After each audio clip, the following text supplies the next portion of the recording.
Ladies and gentlemen, welcome to the Tradesman Experience. This is the podcast built by tradesmen for tradesmen. My name is Josh, and across the table on the day before Thanksgiving is Mr. Nate Newton. Nate, how are you, sir? I'm ready for a little break. I am too. Yeah, it's because I did take off last weekend. I went up to Arnold. Yeah, I fucking love going up there. Arnold, California is fucking rad.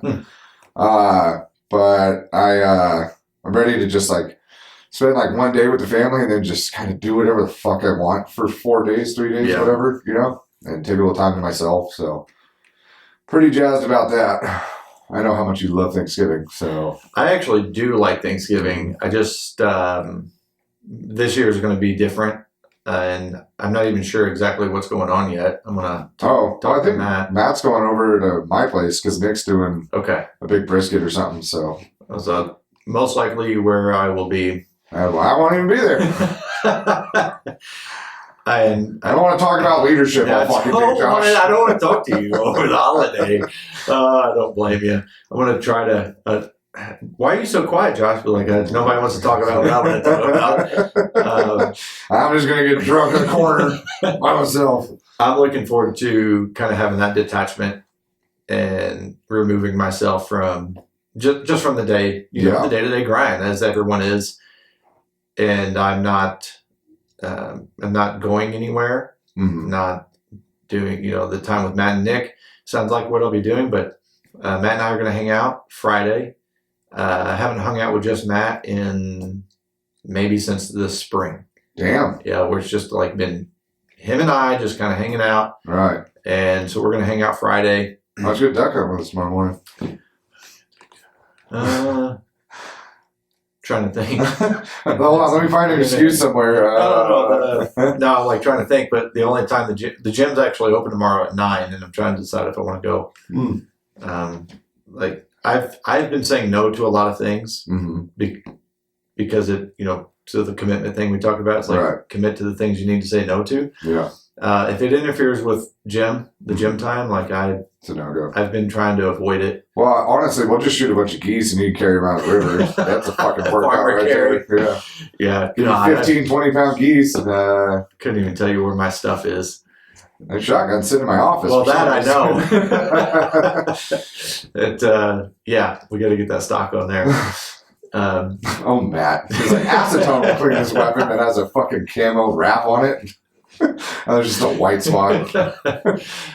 Apparently, it had some kind of defect. It was all sticky. It was. It was coming off anyway. But anyway, so there's cum on it. What? Is that what? Who said that? It's a kind of a weapon of you using. Well, so I don't know about tomorrow. Maybe you guys going Friday morning? Probably. Okay. I don't know. I mean, so probably about the most fun you can have on the weekend. Well, I'm going to stay with Matt that Thursday night. Oh, okay. And so we're just going to stay down there Thursday night, hang out with him all day Friday, and then I'm going to come back this way.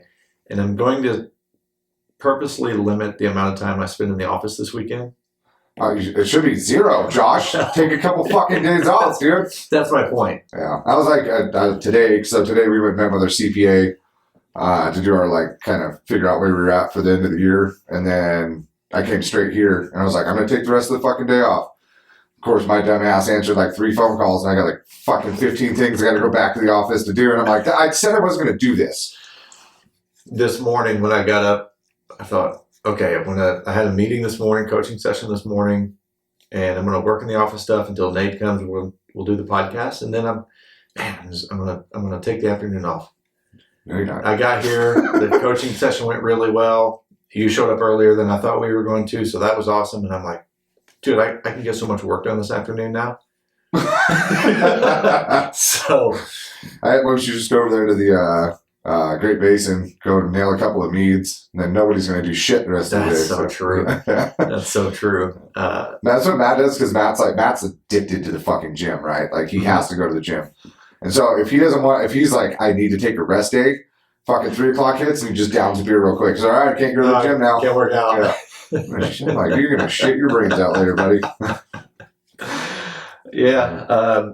My body also was telling me this morning I needed a couple days rest. Yeah. So we My body told me this morning that I'm getting fat. So oh, did it? I was like, looked in the mirror. I'm like, yeah, I need to step my shit up here. I had to make more meal prep because I evaluated my macros like a week and a half ago. And I was running borderline calorie deficient. Shut up, Quite a Josh. bit. Okay. I'm fucking struggling to keep weight on. Fuck you. I look at a milkshake and my ass jiggles. Because your milkshake brings all the boys to the Sure yard. does. I think I keep your brother around. I can't believe you don't have TikTok. That would just sell it. That would Sell it. Dude, if I could shake my ass on OnlyFans, I'd fucking do it in a heartbeat. Shake my ass if I had one. Yeah. I'm going to shake the back of my legs / lower back. If I could stood up a frog and put pants on it. Oh, man. But I'm ready for the 4-day weekend, ready to hang out, ready to just kind of chill and recover. Yeah. And we've been working in here like pretty diligently doing this whole toolbox rebuild. Dude, the studio looks fucking incredible. Thanks, man. Yeah. Thank you. Did I tell you, Ken Shoemaker's old lady, she's down? She's down. Ah. Yeah, she's going to be reaching out to you. So I'm excited because he's like, I want to come see the studio and like have him just sit in the corner and fuck off and do whatever. Since his job won't let him be on the goddamn podcast. I am so excited about that interview. Yeah, it's going to be a good one. Man, I'm very excited about that. I think it's going to fall in line with that, ladies in the trades too, you know, because it kind of goes similarly, you know, putting the work in a, you know, I know that there's a lot of women's divisions for Miss Olympia, but, you know, also to have like, it's a male dominated industry and to see women excel in it. Like, yeah, man, I will actually have notes in front of me for her. And if it's a 2-hour interview, it won't surprise me. Because I've been wanting to have a conversation with her for a while, and so I'm glad we're going to get to do that. Fuck yeah! So yeah, that's exciting. Thank you. I've got more work we're going to do in here and getting the studio rolling. This is the official launch of the video YouTube podcast. We have multiple camera angles now, so you have your own camera to make you look gorgeous. I know. I am the star of the show. You sent me those two side by side, like the 4K. I was in 4K and you were on the HD, and I'm like, which was all old and wrinkly, and that looked fucking amazing. So when we did that was with the old camera that's now on the shelf, right? And then you were on that new camera that we bought that I took back because it's not a long form type camera, so I had to get something different. It's also not Josh proof. It's not. No, it was not that fucking thing. What a great camera it was though, but not for me. So I took it back and bought 2 brand new 4Ks, and so we each have our own camera, so there'll be a split screen format instead of the switchboard style. Right. We're doing a split screen format, but this will be the first official launch of we should have video every time from here on out. You keep saying that. Fuck. Dude, I mean, I was unboxing shit when you walked in, right? Like still trying to get this stuff going and the investment to make this possible. Yeah. That's. I mean, you got some shit tied up in here right now. But man, it's exciting because the truth is I think our listeners deserve it, and we got a lot of good feedback on the few podcast videos that we had on YouTube, so we just want to make it better. I want to give Garrett a shout out too from R&D Fab when he called us out for our bullshit, and it's like that put some shit in perspective for me. You know, whatever you guys talked about off air, but about, you know, how we were handling our situations. Yeah. I feel like I definitely took it a lot harder than you did. But yeah, he was right. I was coming on here and getting drunk and complaining. Yeah. Nobody wants to listen to that. Yeah, I too appreciate that because there's nothing more valuable than honesty. Yeah. And the conversations that him and I had off air, he was just like, hey, you guys were really falling apart there for a little while. Yeah. And I don't know that I handled it better. I just handled it differently. Yeah. And next time, let's just stagger our situations, right? Not simultaneously. I mean, you know, Matt can tell you, like, I basically disappeared. Yeah. You know, I moved up in the hills, and where you belong, where I belong, and you know, I basically vanished and disappeared, and that's where I've stayed. And which is one of the reasons I haven't hung out with my brother in a while. I've turned down invitations because I'm just building that hyper focus, and I'm on the rise again, right? And it feels good. The gym's back, my meal prep's back, my headspace is good, my sleep's right. I haven't touched alcohol in quite some time because I don't eat junk food. I don't drink alcohol. I don't do anything that's going to disrupt my performance right now. Like, that's the headspace that I'm in right now. I'm not saying that I won't have a drink sometime and enjoy and hang out, but it's like we were talking about a little bit before. I'm so committed to what I want. I'm committed to saying no to the things that will disrupt that, regardless of what that is. Like, I'm even hanging out with your brother. I'm blaming there. I try and turn him down all the time. He just follows me home. God damn it! Who gave you a key to my bedroom? What? Oh man! But no, Garrett was kind enough to give me some honest feedback about some stuff, and that's shit we needed to hear. I needed to hear it. I know that much. And I had told him, I said, look, I respect your opinion. I'm not sure that I would have acted on it in the moment, and that's a fair statement. Yeah. But I said I still would have respected your opinion. Right. And you're talking about the studio, like the evolution of things that's happened in here since that time has been a part of that too. It's like, this is growing, the toolbox is growing. We've got, again, we're still working on the merch, still working on the job box videos, still working on the toolbox videos. Look so much better. You got a little sneak peek today. You did, yeah. Hey, God, I thought you shot that last one with a VHS recorder. God, it looked like it. Dug up an old iPhone 4 or something. Emma is an absolute godsend, and she came up yesterday because of the holiday weekend, and she sat at that desk there behind you, and just punched it out for 7 hours. Looked at that computer screen, had notepads, and was and her headphones on, and just went through and edited, and we're doing all digital stuff on the screens and stuff now. And that's what she did for 7 hours. Everybody's got to try and read your shitty handwriting. Exactly. And I'm at my desk and I turn around and check on her. She's just fucking out at it. I'm like, oh my God, she's amazing.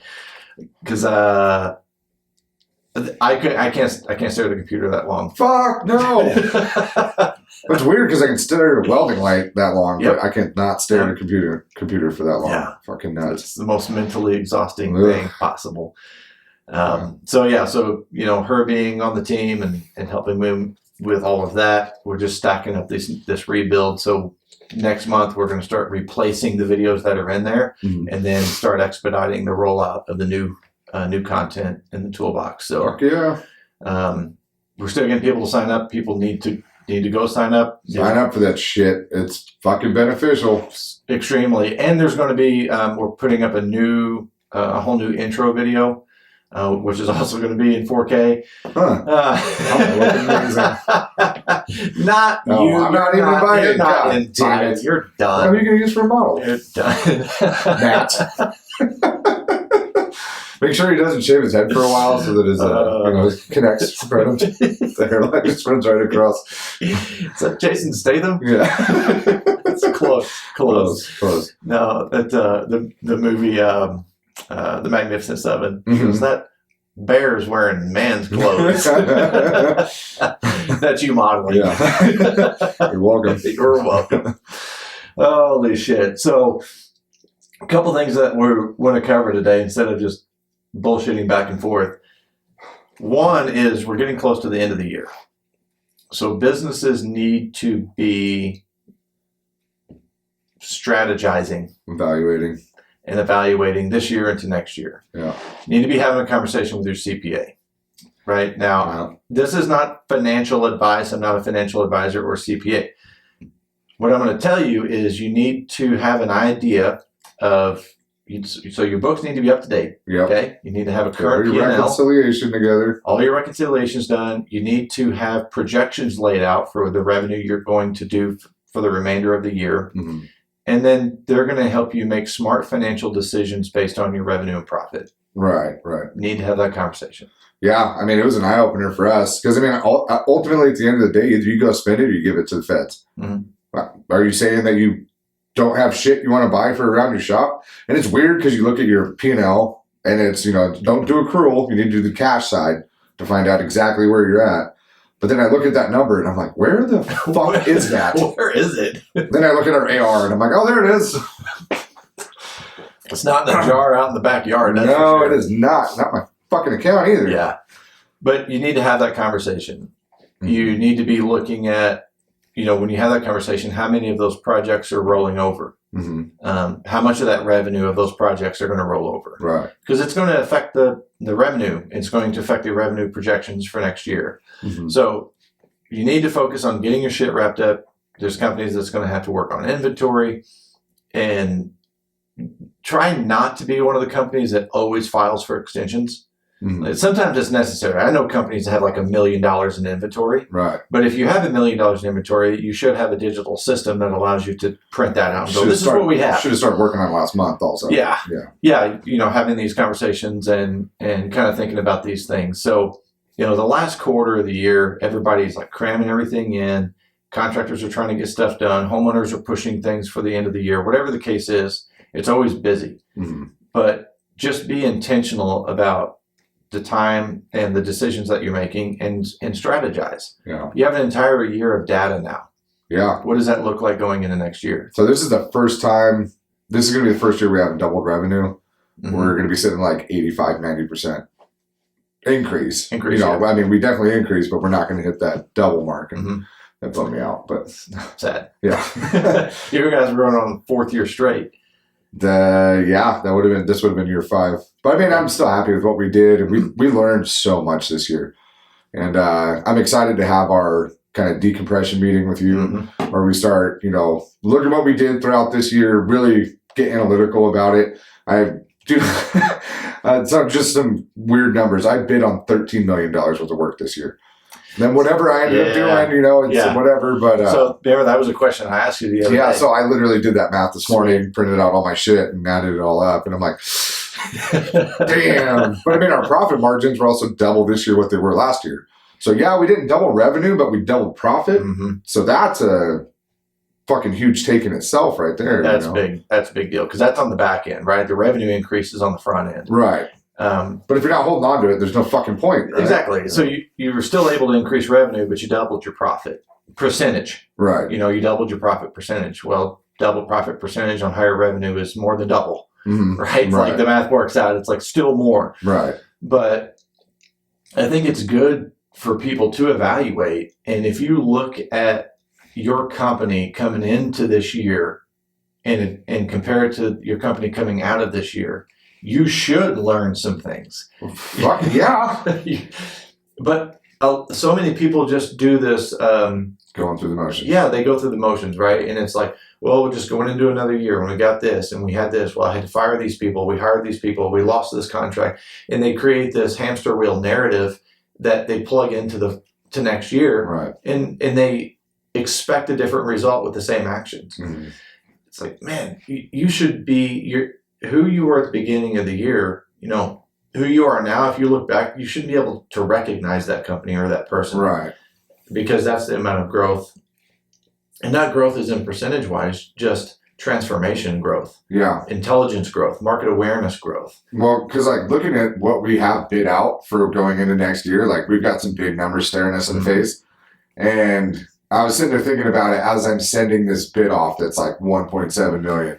Sending this bid out, and I'm like, dude, we're going to have to change so much shit to take this job on. We're going to have to revisit all of our systems, all of our procedures, the available space in the shop, the available space in the yard. Mm-hmm. I mean, we have fucking 250,000 pounds of steel sitting in the yard right now. It's all for custom homes that the snow's here. We can't go fucking put them in, Right. So we're storing all this shit. Well, dude, the amount of shit we have coming in right now, I'm like, where are we going to put everything? Right. like, hey, you guys got to park down the street. We're gonna have to use your parking spots for steel storage. I think back with having multiple technicians on the road in the residential service industries, plumbing, electrical. We had the HVAC industry. This time of year, nobody wants you in their home unless they have to have you in their home. Right. Once Thanksgiving hits, it's a crapshoot till the end of the year. Mm-hmm. And then even January and February is thin because everybody spent all of their money on obnoxious Christmas things. Right. And they're waiting on their tax return to kind of rebuild that, right? So start of Thanksgiving, like December is kind of a decline. January is stagnant. February is like Russian roulette. Mm-hmm. And then you start to climb out in March. So you have this 3-month period that you need to be correcting all of the things that you learned from the year. Right. Getting better inventory systems, getting better invoicing systems, getting something like Field Pulse, where you can do field management, dispatching more correctly. How do you transfer information? This time of year in a lot of industries, there's a lull. Not all, but there's a lot of, like, you guys experience your lull October. Yeah. October, November. Yeah, that was our smallest month was October. But like January set up to be a fucking banger. February set up to be a fucking banger. Like, I mean, I had 4 contracts come through last week that equal a decent amount of money. Mm-hmm. So like we're doing one in the prison. We're doing a ground up apartment. We have a couple other apartment renovations, which I'm dreading those. Sounds amazing. Dude, I'm fucking over these TI jobs, especially for apartments, because these investors are a bunch of fucking penny pinching pricks. They're like, well, I don't know. We could half-ass it and do it for 10% less. And it's like, what the fuck did you just say? Like, you want to half-ass it to save 10%. Right. We're going to be back here again in 5 years because whatever you're doing is not going to be sufficient. So, I don't know. Building, just one of those pet peeves of mine. Mm-hmm. I got people throwing projects at me for it. I'm just like, I have a hard time not bidding on them, because there is money there, but without doing them as like honestly, from now on, I kind of want to do them T&M. It's like, if it's not T&M, we're not interested. I'm not going to give you a hard bid on this, because who knows what's going to happen when we walk in here and start cutting shit apart. We're not going to, it's like, oh, well, just do a change order. And it's like, change order, or if you can bid at cost plus. Yeah. That's an option too. Mm-hmm. Hard numbers are tough on renovations, remodels, and stuff, because you don't know. Fucking knows? You don't know what the last guy did. Yeah, probably not very well.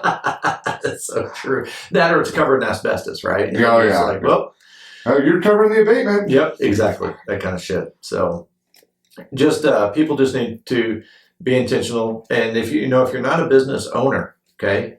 So let's break this down into a couple smaller increments here. Look at, if you're head of a department, if you're a team leader, then evaluate your division.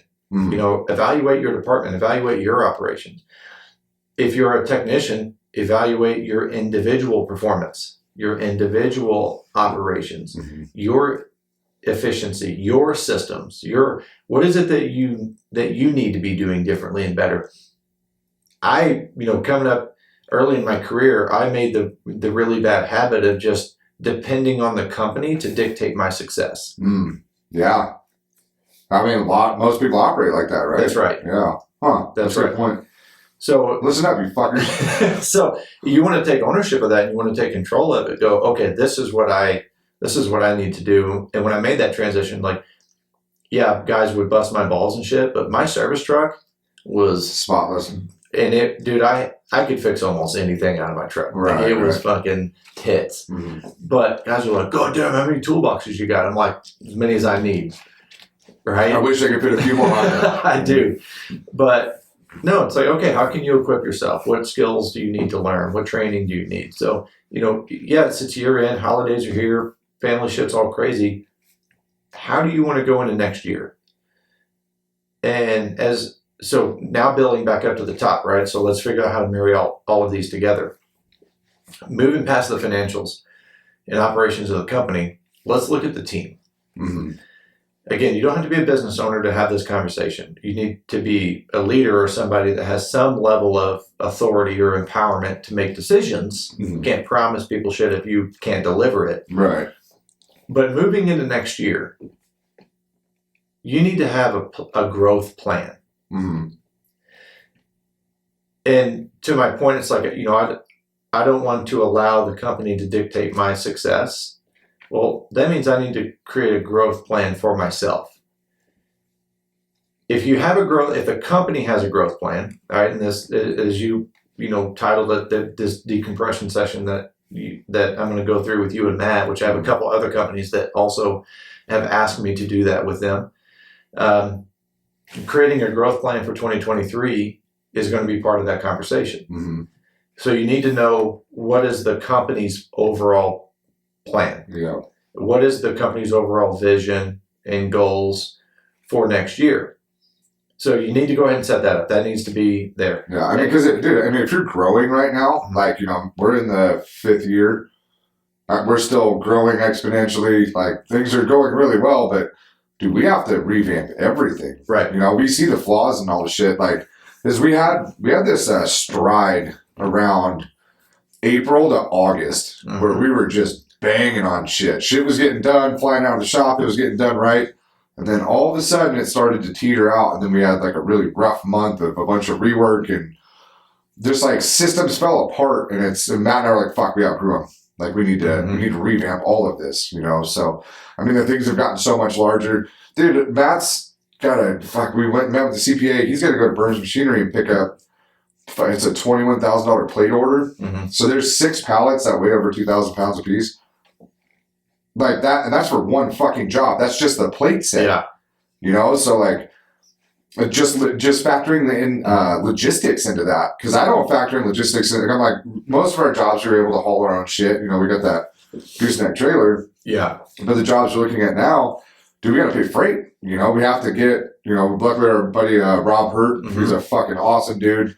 He does all of our logistics for us, but it's $500 a trip.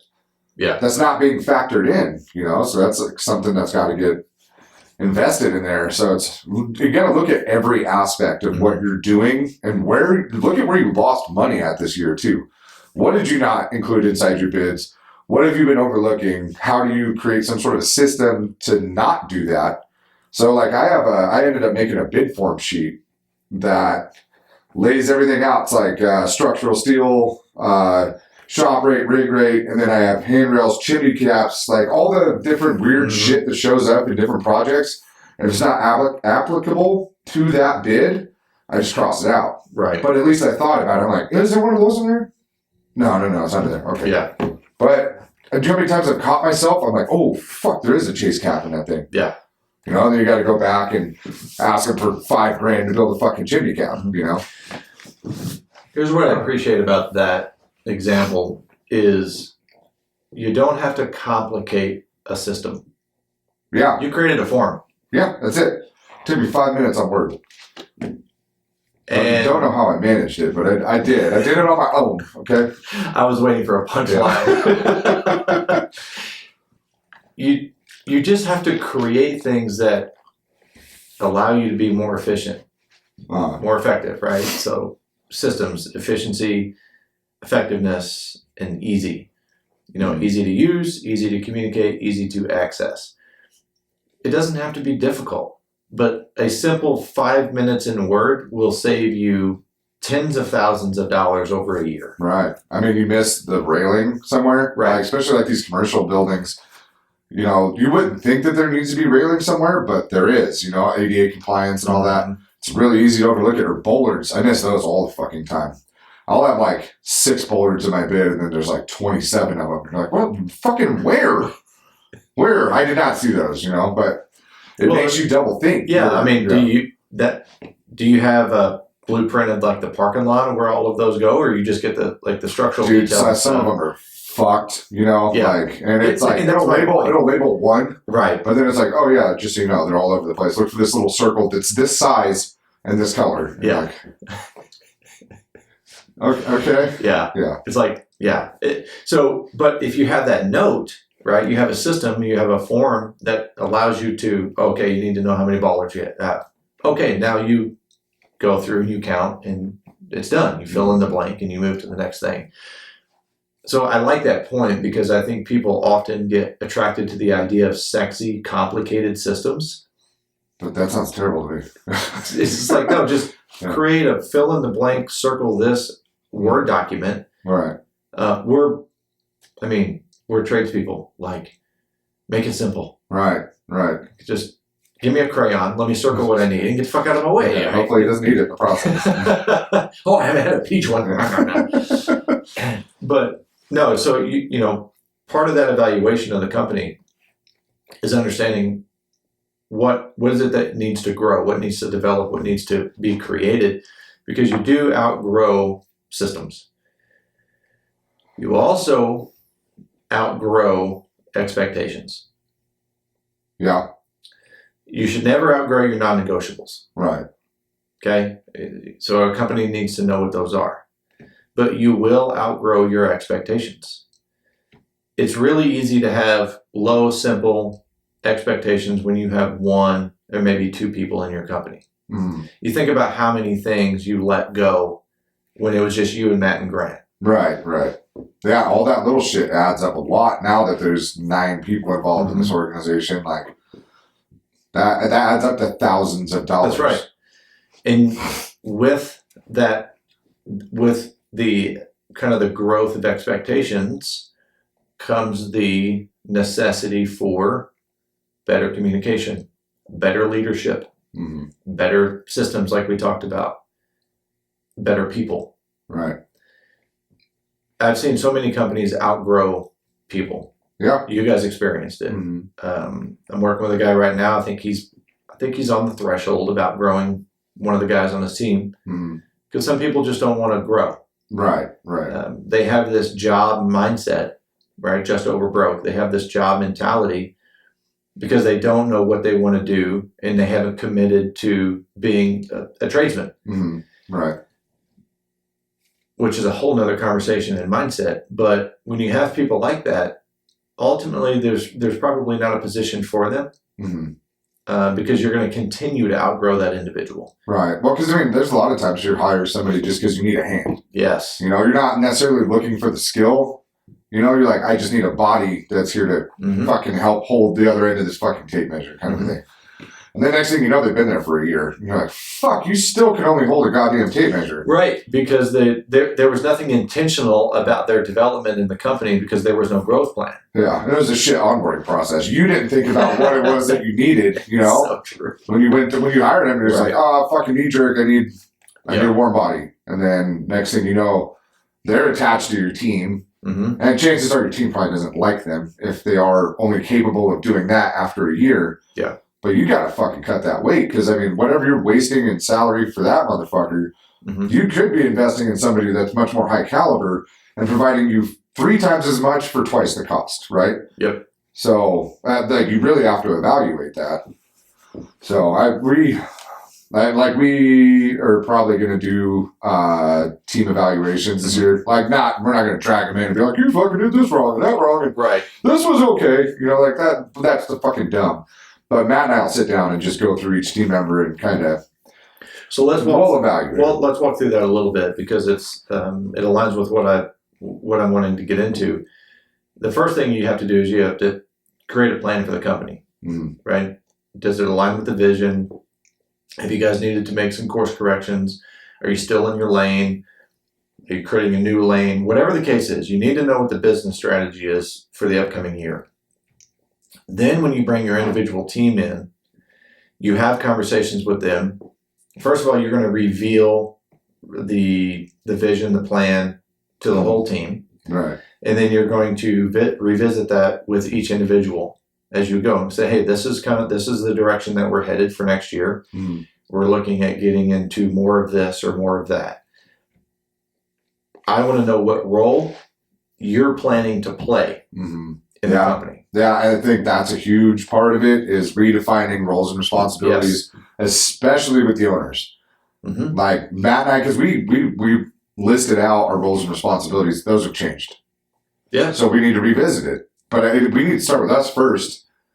And then we can develop our plan or vision forward and then work into the team. But it starts with you. You got to evaluate yourself first. What are you fucking capable of? what direction or do you feel like the business is going, and then do you want to alter that? You know, and I think a lot of people don't, like we were talking about before when before we were on air, how people just get in this, you know, wash, rinse, repeat type thing, where they're just like, oh, whatever, we're busy, so just keep doing what we're doing. Like, you don't fucking grow that way though. Right. Like, you have to make serious course adjustments in order to get to that next echelon.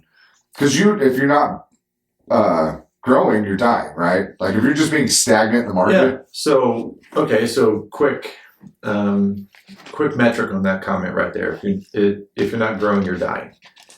If you want to grow 10% this year, and doing easy math here. So if you want to grow 10%, the first question you need to answer is, what percentage of jobs or clients am I losing? So what's your attrition rate? Mm-hmm. Every company has an attrition rate. You don't have a 100% recurring or retention rate with your company. You may for a month or something. Right. So if you're losing 5% and you want to grow 10%, that means you have to grow 15% to grow 10. Right. So, and I think that's a metric people miss as well, because they're like, oh man, we're going to grow, we want to grow 10% this year. Yeah, 10% of what? 10% of what? Is that revenue? Is that profit? Is that right? Just volume? Is it crew? I mean, a lot of those do go hand in hand. You know, once one increases, the other one has to as well. But like, you need to be very deliberate about what fucking 10% is, because you hear people say that shit all the time. All the time. And we do it. We're like, oh yeah, we double revenue. Like, nobody. Okay, yeah, how much of it did you hold on to? Yeah. Oh fuck. Yeah. And what did it cost you to double revenue? Right. Yeah. When you look at overhead, you look at payroll, you look at tooling, like, what does it cost you to double overhead? So understanding the vocabulary, right? Just, it's nice to say, man, we shoot for a 10% growth every year. Well, cool story, bro. Yeah. Well, way to shoot for the dirt too, though. You know, 10%. Well, I mean, 10% on large revenue is. I'm being condescending right now, Josh. I need my own. Sorry, I forgot who the star was. Oh, you motherfuckers still looking at me. Oh, God, I feel it. If they could only be in here with us. Yeah. Oh, God. Energy. So good. It's so good. Oh, are you wearing pants? No, never. So these cameras are from the white stuff. Yeah. Don't know what's below the table. Where my feet are. Anyway, here we go. All right, back on track. Yeah. So you have those expectations, have those plans, but back to the point of, your expectations have to develop. When you continue to go out into the market every day and you have a standard, and when you grow revenue, grow team, grow leaders, your expectations also have to grow, which means the conversations that you have with the people on your team not only need to continue, but they also need to improve. Right. Every time a company grows, right, and this is every single time, you identify the weak areas of the business, whether it's systematic, whether it's personal, or personnel, you start to see the weak areas.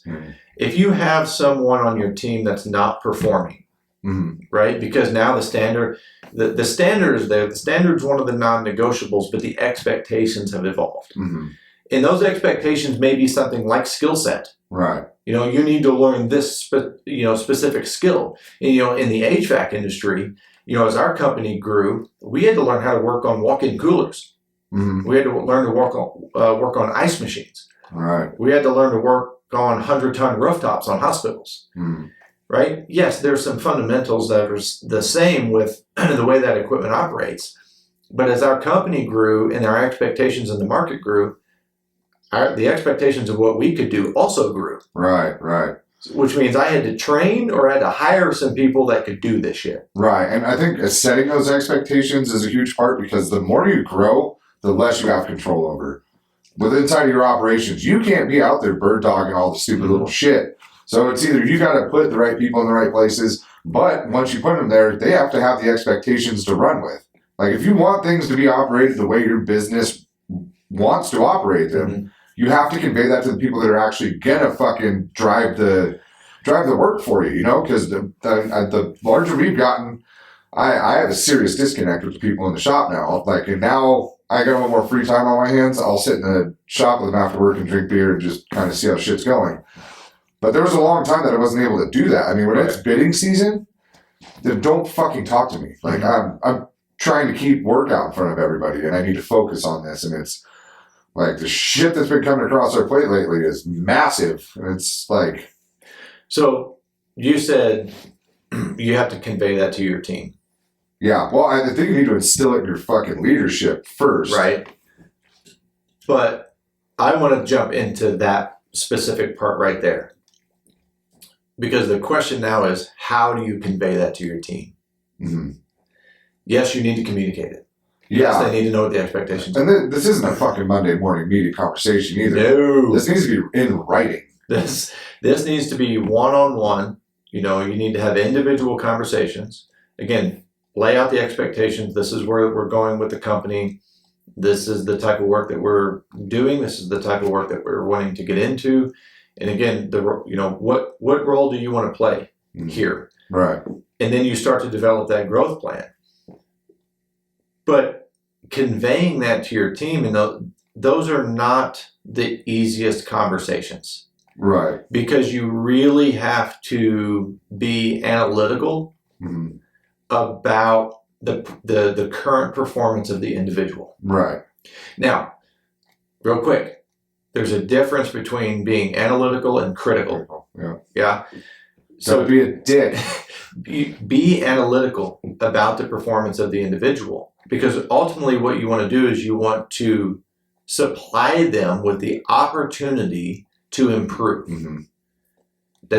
I'm not saying you got to do it for them. I'm not saying you have to pay for the training. I'm not saying you have to give them the tooling. I'm saying you have to provide the opportunity. Mm-hmm. You can work out the details after that. Right. But you have to provide the opportunity for that growth. But before you can work into that opportunity, you have to make sure that they're meeting the non-negotiables, that they're meeting the standard, that they're meeting the expectation. Right. And as companies grow and evolve and become more and more high-performing, it creates, I don't want to say it's not disconnect. It creates difficulty for medium to low performers to show up every day and do it again and again and again. Yep. I mean, because if you're not evaluating, dude, I know that if you have a team of 5 or larger and you evaluate all these people, one of them hasn't grown at all that year. Mm-hmm. At least one of them. And you're going to see it real quick when you sit down and start thumbing through your files. You're like, damn, like, you're still the same dude you were last year. And that's a really hard conversation to have because they're running off the old expectation and they didn't feel like they had to do any better. Well, so then you really have to adjust your expectation at that point to get them to do more, you know? And if they don't want to, well, then they don't want to be there. Hey, bye. Yeah, they don't want to be there. And that's the thing is, everybody is not going to grow at the same rate. Right, right. Which is a mistake I think a lot of leaders make. Quit comparing apples to oranges. We've talked before, one of the mistakes they make is they impose their own abilities onto other people to try to get them to meet the standard. Yeah. And then they make the mistake that everybody should improve equally. Mm-hmm. Well, that's not the case at all. Right. Some people do require a little bit more nurturing, cultivating for that skill set to understand those expectations, the way that you communicate with them.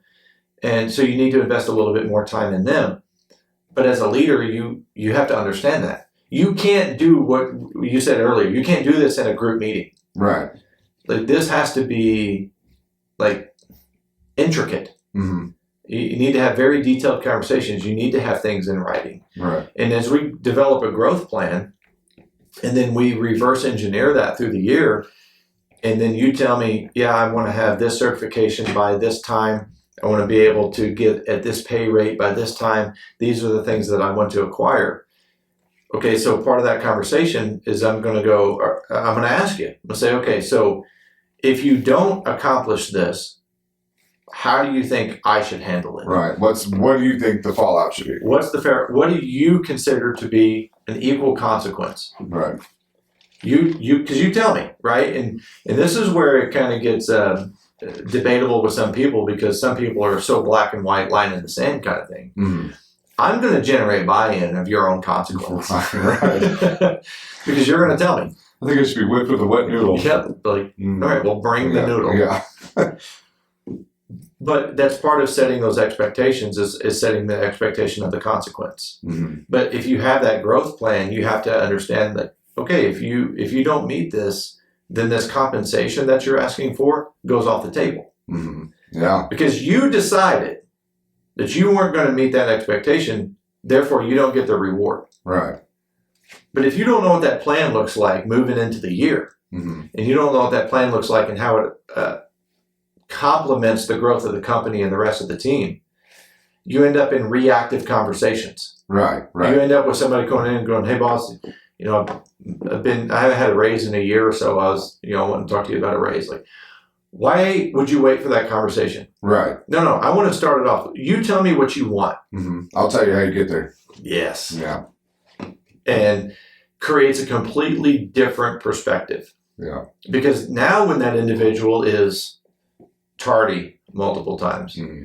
when that individual has unexcused absences that you've recorded and you have forms to prove so, when you look at rework, Mm-hmm. when you look at organization, when you look at competency, Mm-hmm.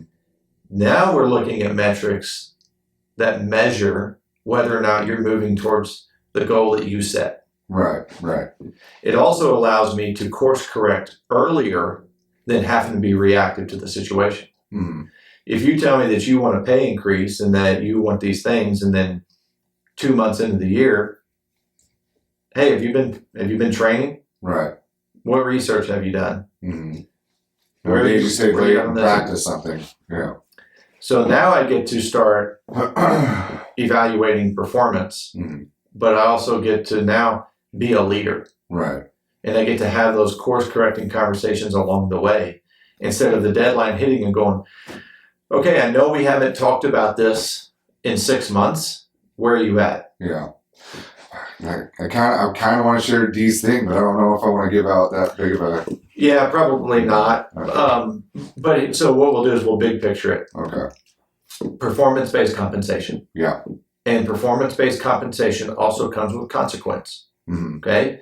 So I'm a huge fan of performance-based compensation. I think it's necessary. It's a fucking motivator. It is. And whether it's, it's like, oh, people aren't motivated by money. It's the money is the result, Right. right? It's a performance-based. Yeah, it's like if the performance-based compensation is basically like a scoreboard. Mm-hmm. Like, how good did I do?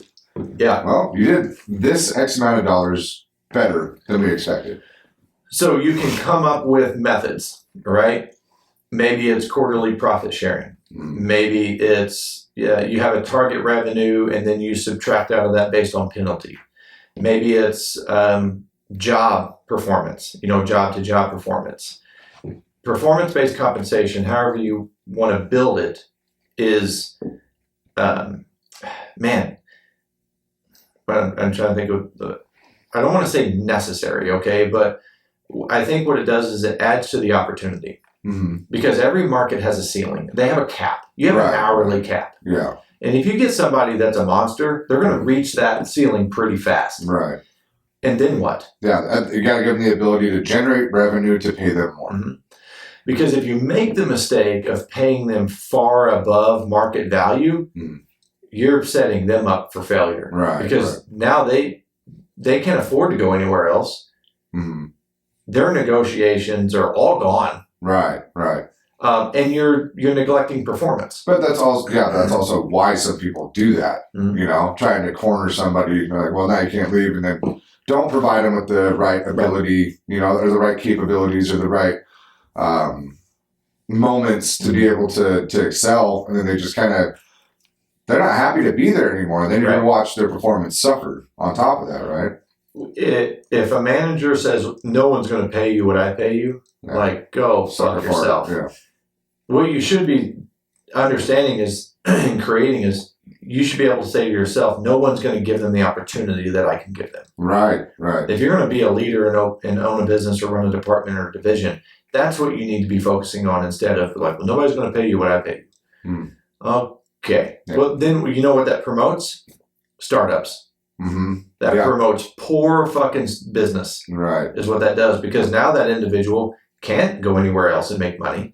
So they're going to start their own business, and then they're going to not saturate the market, but if they don't understand the principles necessary to enter the market, they're going to hurt your business more. Right. Yeah.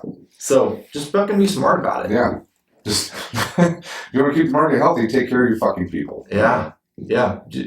But again, so back to the strategic. And when you have people win, not if, when you have people that falter, it's your job as a leader to help them course correct. Right. How you do that determines the emotional maturity that you have as a leader, the quality that you are as a leader, but also the equity that you have in your people. Right. Because leadership, you should be constantly building equity in your people instead of taking. Right. And that way, when we do have to have a conversation, I've got capital built up, right? I've got this equity in our relationship.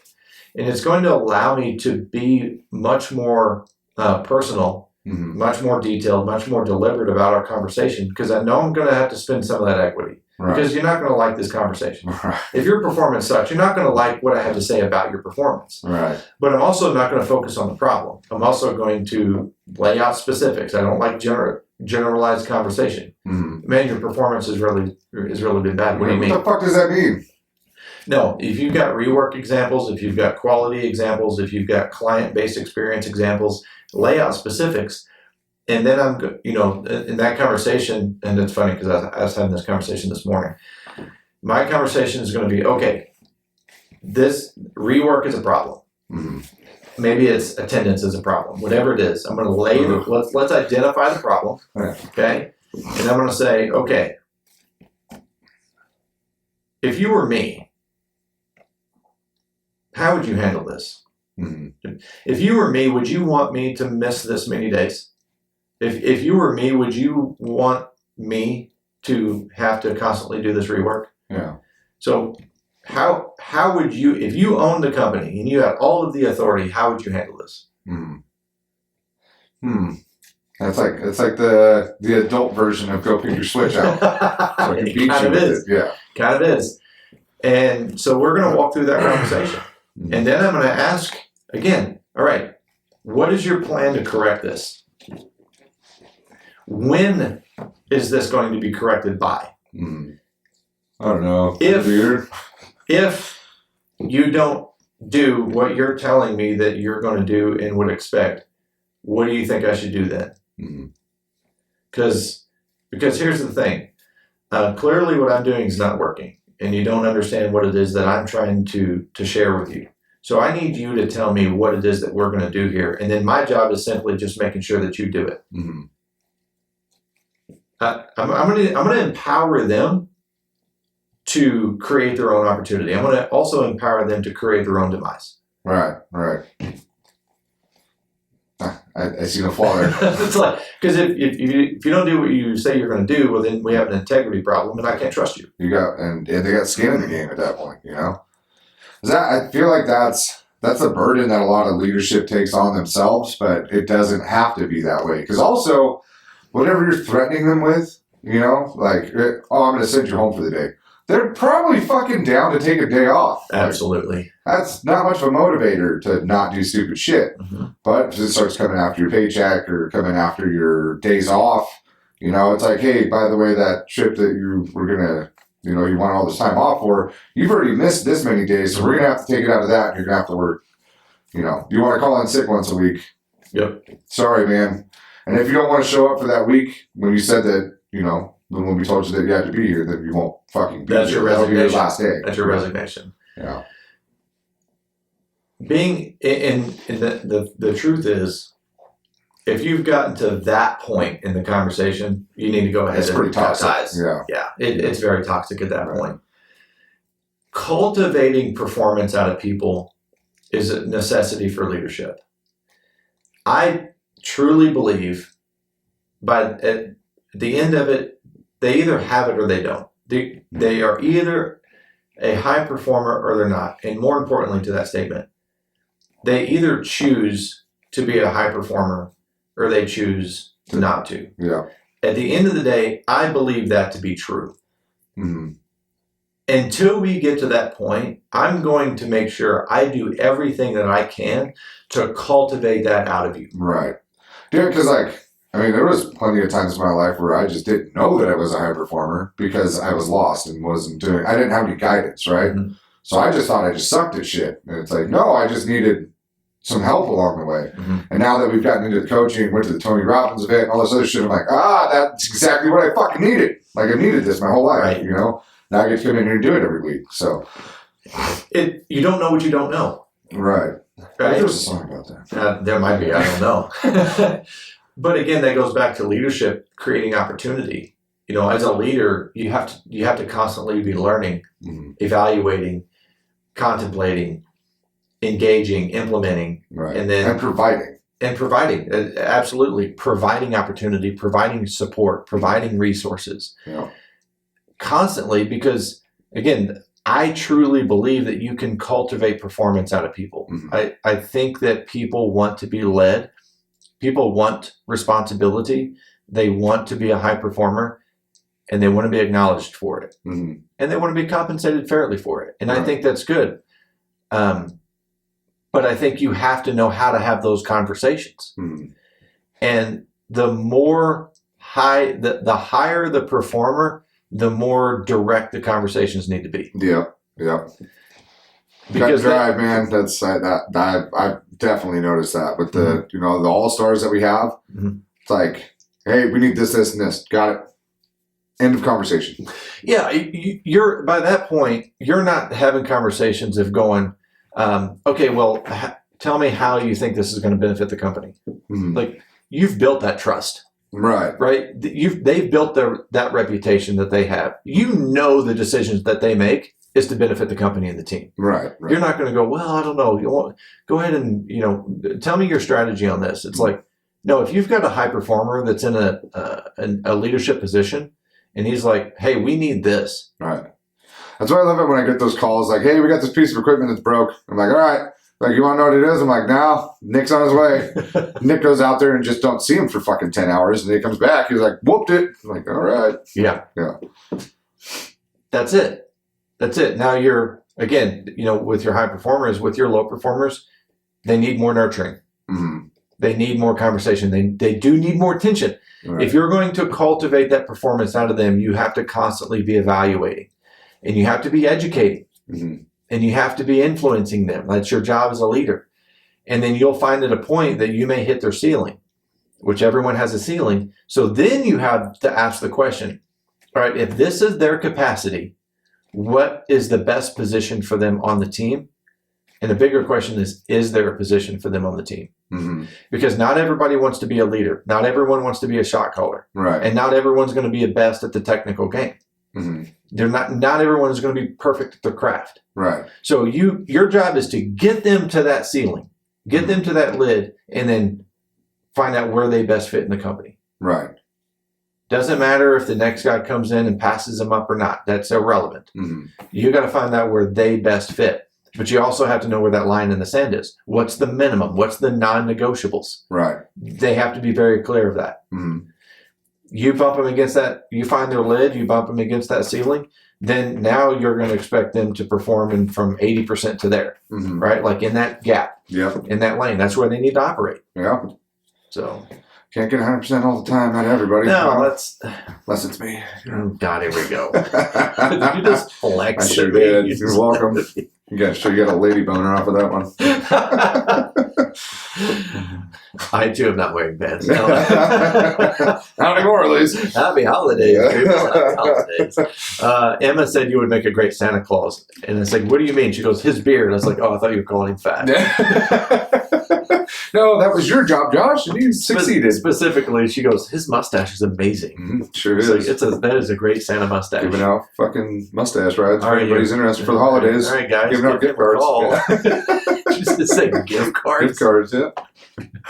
Pre-order goes on sale tomorrow. Oh, yeah. Black Friday sale, huh? It sure is. Or Thanksgiving. Well, tomorrow's not Black Friday, but close enough. Close enough. God. All right. Anything in closing? No, I think we whooped it. Cool, man. Are you going back to work now? Yes. Yeah. Yeah, I have to. I'm gonna eat some meal prep and then do the same thing. I like how you say eat some. You don't say I'm going to eat some food. I eat some meal prep. That's weird. That's what it is. It's food, Josh. It's food. Prepared portioned food. I'm trying to keep my spice it up, Dirk. Slender figure. Yeah, it's working. It's definitely working. I'm waiting for a good gust of wind to carry you off into this. It just whistles around me. I don't have enough surface area for it to catch me. You just fall over. Yeah, like a willow reed.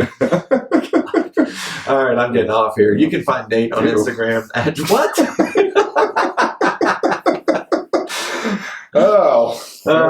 You know what? You can't find Nate. Fuck Nate. You can not find him on Instagram at NateNewton87. I'm on Instagram at The Tradesman Experience. Emails to tradesmanexperience@gmail.com. Website's thetradesmanexperience.com. And the YouTube channel is The Tradesman Experience. Thank you so much for spending this time with us. Happy holidays. Get out there. Get shit done. Be proud to be a tradesman. See ya.